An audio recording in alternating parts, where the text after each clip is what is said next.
তাই সে বিশেষ মতলবে ভুবনের মুরগির সাথে বেশ বন্ধুত্ব পাতিয়ে ফেলেছিল। একদিন সন্ধ্যার দিকে মুরগিটা উঠোনে হেঁটে বেড়াচ্ছে। এমন সময় শেয়াল এসে বলল, কি হ্যাঁ মুরগি বন্ধু, কি করছো? খাওয়া দাওয়া হলো? আরে শেয়াল ভাই যে, এই সন্ধ্যের দিকে একটু হাঁটাহাঁটি করছি আর কি। তুমি এদিকে কি করতে?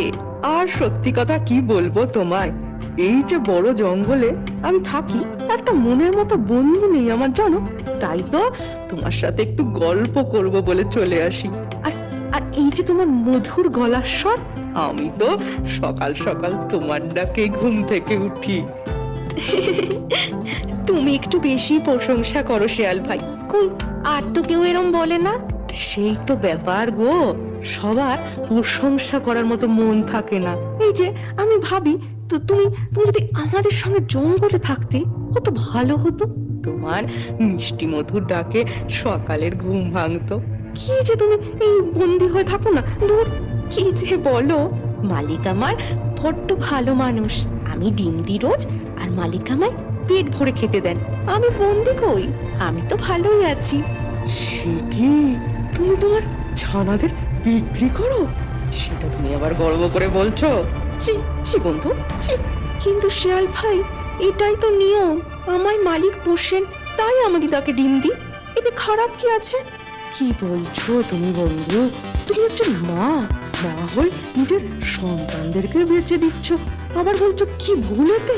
কই, আমাদের জঙ্গলে তো এরম হয় না কখনো। আমরা নিজেদের মতো স্বাধীন হয়ে বাঁচি। তুমি চলো, মহা আনন্দে থাকবে আমাদের সাথে। শেয়াল ভাই, তোমার কথা ঠিক আমি জানি, কিন্তু সন্তানদের বেঁচে আমি অন্যায় করছি। কিন্তু তোমার সাথে জঙ্গলে গেলে যে আমার বিপদ হবে। সবাইকে ওখানে তোমার মতো ভালো বলো, যদি আমায় মেরে ফেলে।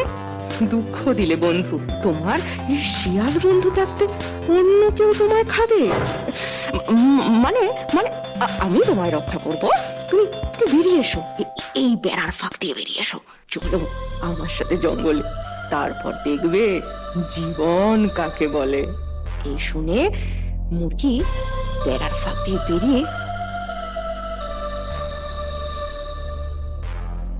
শেয়ালের সঙ্গে জঙ্গলের দিকে যেতে শুরু করলো। কিছু দূর যেতেই ঘাড় মুটকে ধরলো মুরগি।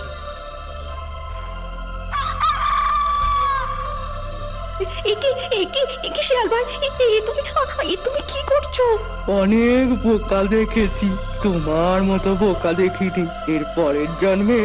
কারণ মিষ্টি কথাতে বিশ্বাস করো না। বলে শেয়াল মুরগিটাকে সাবার করে ফেললো, আর মুরগিও নিজের বোকামির শাস্তি পেল।